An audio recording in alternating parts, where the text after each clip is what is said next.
Esta es una historia que empezó en Monterrey con el nacimiento de Alfonso, el noveno de los hijos del general Bernardo Reyes y de su esposa Aurelia.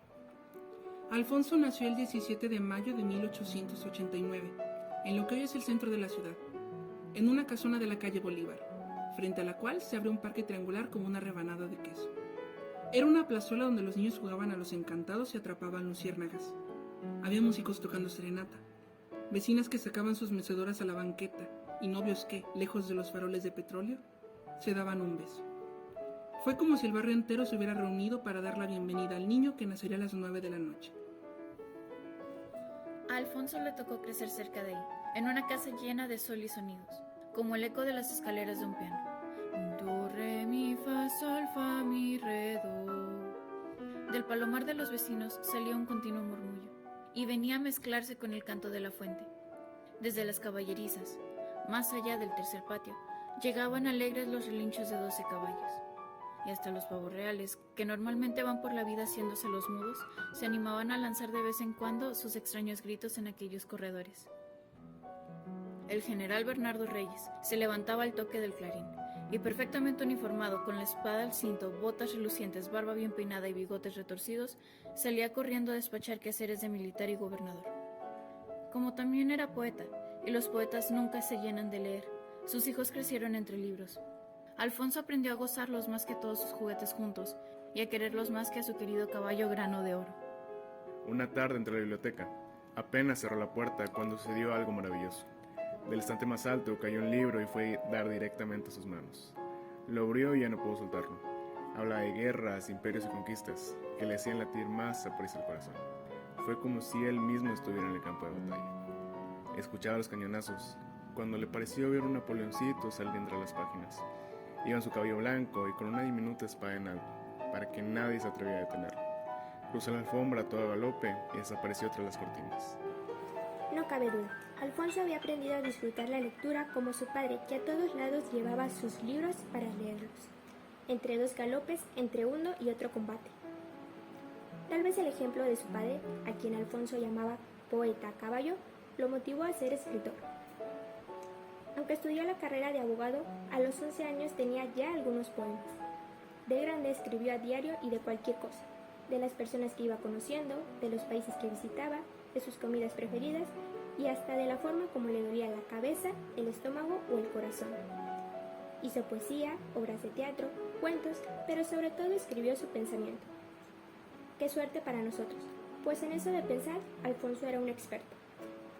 Era como si tuviera una llave mágica para abrir el cofre del tesoro, porque Alfonso Reyes, como los piratas, anduvo siempre en pos de algún tesoro, pero no de perlas y esmeraldas, sino de ideas, las ideas de los hombres que han vivido en todos los lugares y tiempos de la tierra. Con la llave mágica de su inteligencia, abría Alfonso el cofre tan preciado, y ¡pum!, saltaba el griego Homero, ofreciéndole sus poemas de más de 2000 años. Con la ayuda de un montón de diccionarios y sus libros de historia de las palabras, Alfonso se ponía a descifrarlos de inmediato. Ya se imaginarán el trabajo que cuesta cruzar en cada verso 2 milenios y un océano de ida y de vuelta. Otro se hubiera rendido después de un par de páginas, pero no Alfonso Reyes, quien así como iba leyendo los versos de Homero, los iba traduciendo al español moderno. Y es que en algo se parecían el poeta del mundo antiguo y el escritor regiomontano. Ambos ansiaban conocer otros lugares y comprender a sus pueblos. ¿Saben qué?, decía Alfonso. Lo que cuenta Homero no se entiende bien si no conocemos la cultura griega. Y allá va de nuevo al cofre del tesoro. Tomando a sus lectores de la mano, se los lleva a pasear por el Olimpo, ese lugar donde los dioses que marcaban el destino no siempre eran buenos. Ya antes había sacado del cofre del tesoro la antigua Tenochtitlan, igualmente misteriosa. Ahí en su libro Visión de Anáhuac podemos escuchar el ulular de las chirimías.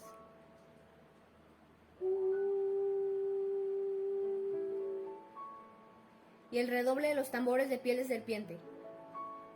Tan ta ta tan, tan ta ta tan, tan ta ta tan. Los mismos sonidos que hicieron estremecer a los conquistadores cuando entraron al Valle de México. 1000 veces abrió Alfonso el cofre y descifró para nosotros toda clase de enigmas, pueblos remotos, lenguas extrañas, ideas diferentes. No vayan a creer que Alfonso se la pasaba con los ojos clavados en los libros. Para nada, era platicador y divertido. De niño, le gustaba jugar a guerritas a pedruscos y montar en medio de la lluvia para que su caballo fuera patinando por el lodo. El circo y el cine nunca dejaron de emocionarle. Le encantaban los payasos, el triple salto mortal y todas las películas de vaqueros. A los 22 años ya había terminado la carrera de Derecho.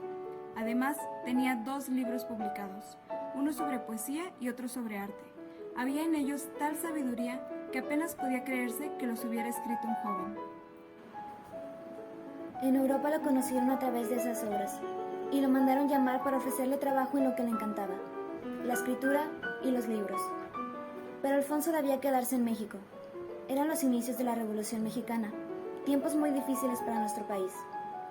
El gobierno de Francisco I. Madero, elegido democráticamente, no logró la paz. Los diferentes bandos se levantaron en armas. Fue el inicio de la escena trágica.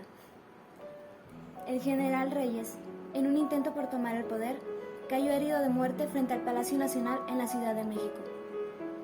Fue tal el dolor de su hijo Alfonso, que tardó muchos años en poder expresarlo en el poema 9 de febrero de 1913, llamado así por el día que mataron a su padre. 9 de febrero de 1913. ¿En qué rincón del tiempo nos aguardas? Desde qué pliegue de la luz nos miras. ¿A dónde estás, varón de 7 llagas? Sangre manando en la mitad del día. Febrero de Caín y de metralla, humeando los cadáveres sin pila. Los estribos y riadas olvidadas y Cristo militar te nos morías. Desde entonces mis noches tienen voces, huéspedes de mi soledad, justo mi llanto. Y si seguí viviendo desde entonces, es porque en mí te llevo, en mí te salvo, y me hago adelantar como en pillones en el afán de poseerte tanto. Con este dolor tan intenso, salió el 10 de agosto de 1913 del puerto de Veracruz, acompañado de su esposa y de su hijo. Iban con rumbo a Europa. A partir de entonces pasó mucho tiempo fuera de nuestro país: España, Francia, Italia, Argentina, Brasil, Estados Unidos, algunas veces como embajador, otras como maestro universitario o escritor. Donde quiera era bien aceptado. Alfonso Reyes se había convertido en el regiomontano universal. Nunca me sentí profundamente extranjero en algún pueblo. En 1939 regresa a la Ciudad de México. Lo primero que hace es buscar un lugar para sus queridos libros. Instala su biblioteca en la calle Benjamín Hill, que más tarde se convirtió en su capilla alfonsina, que hoy se encuentra en Monterrey. Una madrugada de marzo de 1944, don Alfonso Reyes estaba escribiendo cuando recibió un aviso. ¿Quién podía ser a esas horas? Pues la muerte, que venía a llamarlo en forma de un ataque al corazón. Se atendió, pero no le hizo demasiado caso y siguió trabajando sin descanso. Escribir era su vida, aunque le fatigara el corazón. Al cerro de la silla, el corazón, urna rota, qué juguete el corazón, pobre jarrito rajado, cerro mío te lo doy. La muerte, por su parte, le dio otros 2 avisos en el año de 1947 y uno más en 1951 que lo sorprendió con varias obras empezadas. Alfonso sabía jugar con el lenguaje, acomodaba las palabras como alfiles, caballos y reinas en el tablero de ajedrez. Sentí una gran admiración por los buenos escritores como Luis de Góngora, un poeta que hace más de 400 años usaba un español elegantísimo y hacía con las palabras lo que le venía en gana. Jamás dejó Alfonso de analizar la obra de su poeta preferido. Al final de su vida, el encanto seguía. En el hospital donde se recuperaba del 4º ataque al corazón, leía a Góngora. Escribía sobre Góngora, soñaba con Góngora, y en su delirio de enfermo hasta platicaba con él.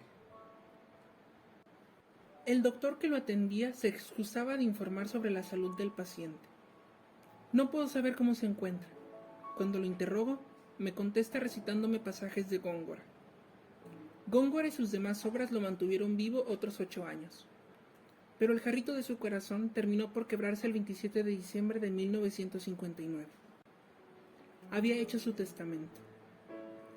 Quiero que mis cenizas reposen allá, por las faldas del cerro de la silla, donde todas las tardes se vean encenderse las luces de la ciudad.